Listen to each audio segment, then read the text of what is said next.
आप सभी को यीशु मसीह की राह चैनल में स्वागत है। भाइयों और बहनों, सभी को जय मसीह की।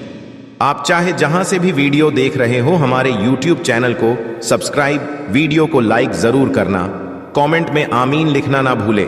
परमेश्वर आपको आशीष दे। हालेलुया। बार बार पढ़ने के बाद भी आपको बाइबल का वचन याद क्यों नहीं आती है? यह लोगों की बहुत बड़ी समस्याओं में से एक है, क्योंकि लोग बाइबल पढ़ते और सुनते हैं, फिर भी वचन याद नहीं रहती। ऐसा क्यों होता है?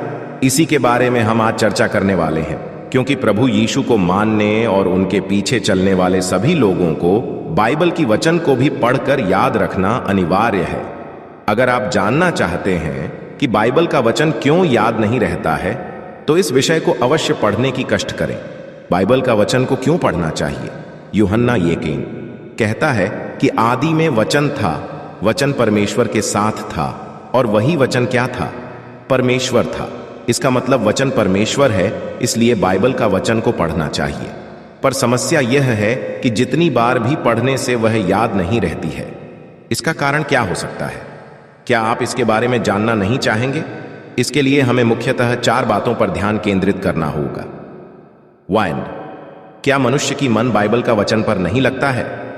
2. बाइबल का वचन को याद रखने के लिए कैसे पढ़ा जाना चाहिए? 3. क्या शैतान बाइबल का वचन को चुराता है? 4. क्या परमेश्वर का भय लोगों को बाइबल का वचन पढ़ने और प्रार्थना करने के लिए बाध्य कर सकता है? नंबर 1.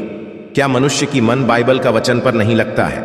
बारीकी से देखा जाए तो लोग ईश्वर को छोड़कर दिन प्रतिदिन धन दौलत की चाहत, संसारिक अभिलाषा और दुनियादारी की उलझन में उलझकर अपना समय व्यतीत करता है, क्योंकि मनुष्य की मन ईश्वर में नहीं बल्कि संसारिक विषय वस्तुओं पर लगा रहता है।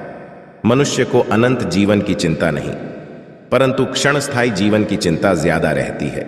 सांसारिक जीवन के लिए मनुष्य सब कुछ न्योछावर कर देना चाहती है, परंतु आत्मिक जीवन के लिए तनिक भी चिंता नहीं। सत्य कहे तो ऐसे लोगों के हृदय में ईश्वर के लिए कोई भी स्थान नहीं है, और अगर ऐसे लोग कभी कभार बाइबल का वचन को पढ़ लें या सुन भी लें तो उन्हें याद रखना मुश्किल बन जाता है। नंबर 2. बाइबल का वचन को याद रखने के लिए कैसे पढ़ा जाना चाहिए? जब भी बाइबल का वचन पढ़ते हैं तो अपने कमरे में जाकर पढ़ना चाहिए, क्योंकि बाहर की आवाज से आपकी मन भटक सकता है। कोई लोग मोबाइल में गाना बजाते वक्त टीवी देख देख कर बाइबल का वचन को पढ़ते हैं, फिर सवाल कर बैठते हैं कि भाई साहब, मेरे बार बार और रोज 5, 10, 20, 30, 40 या उससे भी अधिक अध्याय पढ़ने के बावजूद भी मुझे वचन क्यों याद नहीं आती है? सीधी सी बात है, पढ़ने के वक्त में बाइबल का वचन को ध्यान देने के बजाय दूसरी चीजों पर मन लगाएंगे तो बच्चों को आत्मिक शिक्षा के बारे में ज्ञान कैसे प्राप्त होगा? नंबर 3. क्या शैतान बाइबल का वचन को चुराता है? एक बात गहराई से जान लें, न तो आपका दिमाग कमजोर है और न ही आपकी स्मरण शक्ति में कुछ गड़बड़ी है, क्योंकि परमेश्वर लोगों के दिमाग को तेज बनाया है, उसमें कभी गड़बड़ी नहीं हो सकती। तो आप यही सवाल करेंगे, फिर बाइबल का वचन को बार बार पढ़ने से भी क्यों याद नहीं रहता? बताता हूं भाई, इसकी वजह भी बता रहा हूं। थोड़ा धीरज धरिए। देखिए, जब भी आप मूवी, सीरियल, सॉन्ग्स या कोई भी प्रकार की वीडियो देखते हैं, उसको दिमाग में जोर डाले बिना कैसे स्मरण कर लेते हैं? भाई साहब, वीडियो देखने के लिए आपको छूट कौन देता है? आप वीडियो देखें, ये कौन चाहता है? क्या परमेश्वर कहता है कि मोबाइल, टीवी, यूट्यूब, फेसबुक में गंदी चीजों को देखें या दूसरों की तस्वीर को निहारे? नहीं नहीं नहीं, परमेश्वर ऐसी चीजें देखने को कभी नहीं कहता है। पर इन सब के पीछे सबसे बड़ा हाथ खलनायक शैतान का है, क्योंकि ईश्वर लोगों को जिस काम को करने के लिए मना करता है, शैतान चाहता है कि लोग उस काम को करें और पाप में पड़कर ईश्वर के खिलाफ हो जाएं। इसलिए जब भी आप मूवी, सीरियल, वीडियो, सॉन्ग्स इत्यादि चीजों को देखते हैं तो उसकी याद आप बखूबी से कर लेते हैं, परंतु जब भी लोग बाइबल का वचन को पढ़ते और सुनते हैं, उस समय दुष्ट शैतान उनके मन से वचन को छीन लेता है। इसके बारे में प्रभु मार्ग के किनारे बोया गया वचन के बारे में दृष्टांत दिए हैं, मत्ती 13:19। क्योंकि जिस घड़ी लोग परमेश्वर के वचन को सुनते और पढ़ते हैं, उसी समय शैतान आकर उनके मन से वचन को उठाकर ले जाता है। मरकुस 4:15। इसीलिए लोगों के द्वारा बार बार पढ़े और सुने जाने के बावजूद भी बाइबल की वचन याद नहीं रहता है। नंबर 4, क्या परमेश्वर का भय लोगों को बाइबल का वचन पढ़ने और प्रार्थना करने के लिए बाध्य कर सकता है? देखिए, कर्मचारी को अपने मालिक का भय न हो तो वह ढंग से काम नहीं करेगा, अर्थात वह काम में ढिलाई करेगा। इसी प्रकार जब परमेश्वर के प्रति लोगों का भय न हो तो वे प्रार्थना और वचन पढ़ने में मन नहीं लगाएंगे। इसलिए परमेश्वर का भय मानना अनिवार्य है। ऐसा न हो कि पास्टर बोला है इसलिए बाइबल पढ़ना चाहिए। कुलुस्सियों 3 बाईपास के अनुसार कोई भी काम लोगों को दिखाने के लिए न करके परमेश्वर के भय से किया जाना चाहिए।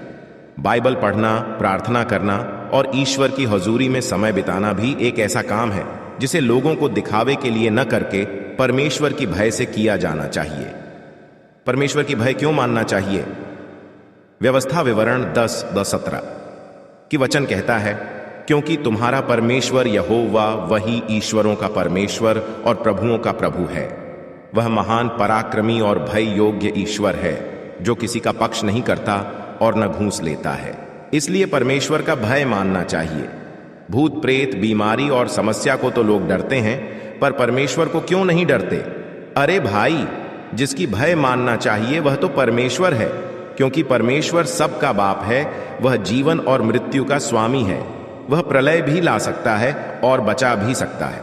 2 पतरस 2:5 की वचन कहता है कि परमेश्वर नूह समेत 8 व्यक्तियों को छोड़कर प्रथम युग के सभी लोगों को महाजल प्रलय से विनाश किया, परंतु नूह और उसके परिवार को सुरक्षित रखा। इस वचन से समझ सकते हैं कि बचाने और मारने का सामर्थ्य परमेश्वर के पास है। इसलिए परमेश्वर का भय मानकर प्रार्थना और वचन पढ़ना चाहिए। परमेश्वर को भय भक्ति करने का और एक वचन का संदर्भ मैं बताना चाहता हूं। दानियेल 6:6 की वचन के अनुसार राजा दारा यह कहता है, मैं यह आज्ञा देता हूं कि जहां जहां मेरे राज्य का अधिकार है वहां के लोग दानियेल के परमेश्वर के सम्मुख कांपते और थरथराते रहें, क्योंकि जीवता और युगान युग तक रहने वाला परमेश्वर वही है। उसका राज्य अविनाशी और उसकी प्रभुता सदा स्थिर रहेगी। यह फरमान राजा दारा क्यों दिया था? दरअसल दानियेल के कामयाबी से बाकी लोग जलते थे, इसलिए उसको फंसाने के लिए राज्ञा निकाली गई थी जिसमें लिखा था कि 30 दिन के लिए राजा को छोड़ और किसी देवी देवता या मनुष्य को जो व्यक्ति उपासना करेगा उसे सिंह के मांद में डाल दिया जाएगा। पर दानियेल बड़े संकट में पड़ा था, क्योंकि राजा की आज्ञा न मानने का मतलब सिंह की मांद में डाले जाना और ईश्वर की आज्ञा न मानना, उससे भी बड़ी मुसीबत को गले लगाना। दानियेल ने राजाज्ञा से बेहतर ईश्वर की आज्ञा को समझा और दानियेल राजाज्ञा न मानकर परमेश्वर की उपासना करने लगा। इसके परिणाम के स्वरूप उसको सिंह की मांद में डाला गया, परंतु परमेश्वर उसे सुरक्षित बचा के रखते हैं। दानियेल को राजाज्ञा को न मानने से मिलने वाली मृत्यु से नहीं बल्कि परमेश्वर से भय था, इसलिए उसने परमेश्वर को प्राथमिकता दी। इसी तरह जब तक किसी व्यक्ति को परमेश्वर का भय न हो तो उसे बाइबल का वचन को पढ़ने और प्रार्थना करने में बड़ी दिक्कत आएगी। निष्कर्ष 3:7-8 में पवित्र आत्मा कहता है, जब भी तुम उसकी शब्द को सुनो, अर्थात बाइबल का वचन को पढ़ें या सुने, अपने मन को कठोर न करें, क्योंकि जब तक आप अपने मन को कठोर बनाकर रखेंगे तब तक बाइबल का वचन को पढ़ने या सुनने से भी स्मरण नहीं रख पाएंगे। मरकुस 8:18 की वचन के अनुसार आंख कान रखते हुए भी देख और सुन नहीं सकते तो वचन को कैसे स्मरण रख पाएंगे? इसलिए अपने मन की कठोरता को दूर करते हुए प्रभु की ओर फिरें। मैं उम्मीद करता हूं कि इन वचनों के द्वारा आपके अंतरात्मा की कठोरता को दूर करने में मदद मिलेगी, जो कि बाइबल पढ़ते वक्त याद रखने में बाधा उत्पन्न करती है। परमेश्वर आपके जीवन में आशीष की बरसात करे। प्रभु को धन्यवाद। आमीन।